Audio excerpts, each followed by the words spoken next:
இதை பாரு, அவள் ஒன்றும் ஆள் வச்சு அடிக்கல. அவனா 10 தட்டி கேட்டதுக்கு இவன் என்ன பண்ணுவா? அதெல்லாம் எனக்கு தெரியாது. இவளால தான் அவனுக்கு கை உடைஞ்சிச்சு. அதுக்கு இவ பாரு, இவளை நான் என்ன பண்ணுறேன்னு மட்டும் பாரு. இதை பாருங்க, நானும் திரும்ப திரும்ப சொல்கிறேன், எனக்கு அவனை பிடிக்கல. பேச்சோட வச்சுக்கிட்டா ஒரு பிரச்சனையும் இல்லை. தேவையில்லாமல் அவர் தான் என் மேலே கை வச்சாரு. ஏய், அவன் அப்படி தாண்டி பண்ணுவான். என்ன பண்ணுவ? இதை பாரு, எங்களுக்கு நிறையா ஒர்க் இருக்கு, ஒழுங்காக வழி விடு. அப்படிலாம் விட முடியாது. நீங்கள் கொடுத்த ஒர்க்கை தான் பண்ணுறதுக்கு நாங்கள் போகிறோம். சரிங்களா? வழி விடுறீங்களா? ஏய் பஷா, ஆனால் உனக்கு ஒரு நாள் இருக்குடி.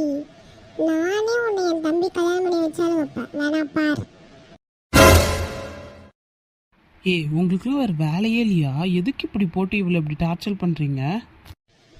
ஓ, நாங்கள் இன்னும் ஃபுல் டார்ச்சர் கொடுக்கல. கொடுத்தா இவ தாங்க மாட்டான். இங்கே பாருங்கள் ப்ளீஸ், இன்னும் ஒரு 2-3